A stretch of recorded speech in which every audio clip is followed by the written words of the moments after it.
For you to be successful, the ball must sit in any of the holes. Please be aware of the following. Your ball must sit and rest in a hole. Biggie bores me. He bores me. But before we go on, let me just state that the video clips and pictures are properties of Big Brother Africa, Mnet, and I only use them for this review.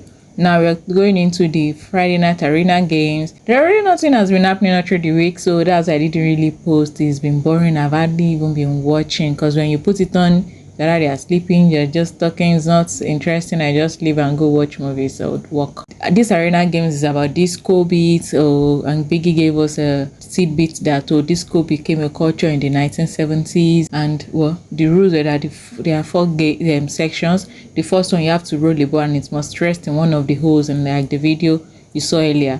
Then the second one, you have to roll evenly on the floor and roll it from one end to the other. It must roll. When you roll it, it must roll to the very end. Then the third one is that you roll a spin wheel, and whichever number it falls on, you are going to count it on either a tambourine or a cymbal or whatever. So if it's 1 beat, you count 1 beat. Then you go to the next one, you carry 2 eggs from one end to the other, one at a time, and you finish. So Ebuka went first. She rolled the ball immediately, stayed in the hole. The second stage, she threw divinely, and at the end it rolled, but she threw it. It was towards the end before it rolled.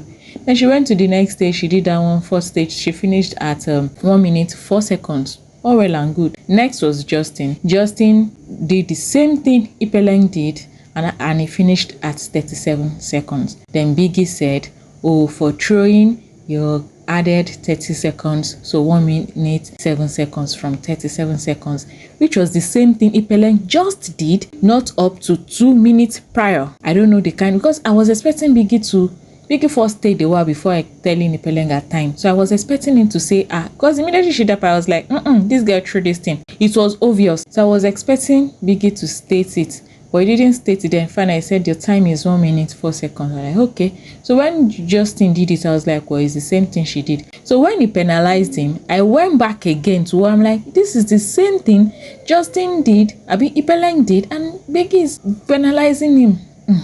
So others started doing theirs and started rolling, because now said, housemates, please roll. And then the third stage, make sure you count out loud when you're doing the thing. I'm like, okay, no problem, sharp, in the words of Tabang. At the end of the day, the only person that came in that now finally won is Aiva at 40 seconds. Every others could not finish it on time.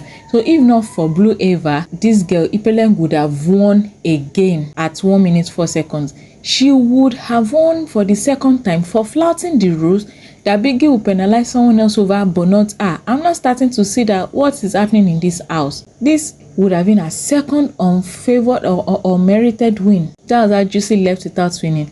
But at least I'm thankful there's someone else that has not won before that won this time around, Aiva. And at least if Justin was not going to win what was rightfully his, shouldn't be Ebuka again. Let's see. I'm even like, I didn't even want to do this video before, because this is glaring. This season is very glaring. The favoritism, and now I'm wondering that, okay, why didn't they remove Ebuka when she came second to the last for evictions? Maybe they didn't want her to go, so they finally did 2 evictions at week 7. Have you ever heard of it before? 2 evictions at week 7. They didn't do it any time before then. But sharp, all well and good. She has gotten to the final stage now. She's going to be in the finals. Now moving on to Tabang and Kosi. They were talking in the dressing room, and Tabang made Kosi realize that, I think you were using me to, just the excitement of, oh, maybe Yemi will walk in on us when we are doing it, and that was what got her interested in him, not that she actually really liked him. Some people on Twitter said she said the same thing to Miracle, that's what she was doing, but since I didn't watch it, I can say for a fact. But she was not doing, no, it was like, well, if it was not the truth, you wouldn't be this awkward. And she couldn't really say much. She was like, I don't want to talk. She did not want to talk much. The only thing was that she was giving him attitude. Immediately Yemi left, and it was like, and some of us are thinking maybe she wanted him to run after her like a puppy, and he did not do that. Well, whatever that is, we still have some more weeks to see how that will play out. Then on Tati and Ebuka, so Ebuka was telling Miracle that, oh, she admits the fault for what happened to Tati, that Tati had made her realize now that she manipulated her. That was, so Miracle asked her if that was what she was doing. She was like, no, she didn't intend to do that, but that she was trying to confuse Tati and not convince her. So Miracle asked her, okay, what do you mean by that? She was not like, if she was going with facts, then that means she wants to convince her, but she was going to confuse her, because it's not as if she had facts to back up maybe someone is stronger than her. But the problem was that the people that she was saying that are stronger than her are people that are close to Kosi, who are the Kaneva and Tabang. And truthfully, I cannot remember Ipeleng mentioning Tabang. That's Tabana. I remembered him mentioning, I remember her mentioning Kaneva, Yelisa, mostly Yelisa. She kept on upping on Yelisa. She even talked about Jovla. So she basically mentioned almost everyone in that house that they are stronger than her, which was the same thing Sassy 2 did to Tabang the week before when they were the HOH. So I don't see how that I wanted to, we even said that, oh, this guy is playing emotional blackmail, blah blah blah, trying to use state that, oh, she's weak, which was what Sati did too, but that she was manipulating her to now make her tell Kanaga that do not nominate Tabang. No, it's not that, because after that conversation with Tipeleng, I think Nana came, they just talked, she did not say save us or don't save us.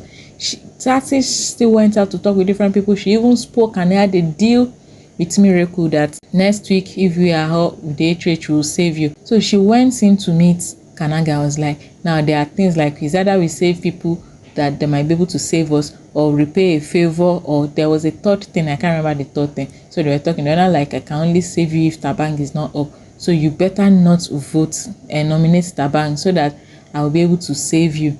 Then she wanted to go meet, she still said some other things, and she wanted to go meet Miracle that he should not nominate Tabang. That was when Kanaga now told her that is conspiring. So no, conspiracy or whatever, that no, she should not do that. And that one let Biggie himself that knows it and kept on telling the housemates in the diary room that Tati did it and it was nobody's fault. Everybody is still blaming Ipeleng, to the point that Ipeleng has now, after conversation with Tati, she has believed that, oh yes, she did it. So if someone comes to me and maybe did something wrong, and then comes to me that I am the one at fault and gives me good reason for me to see that I'm the one at fault, doesn't negate the fact that I am actually not the one at fault, but you might be able to confuse me and convince me that I'm the one at fault and I'll take the fault. But we knew what happened. She had spoken with so many other people after Ipeleng, so how come is Ipeleng's own? Well, that's it for now. And well, that's basically the things that happen in the house. Yeah, take care, bye, catch you later.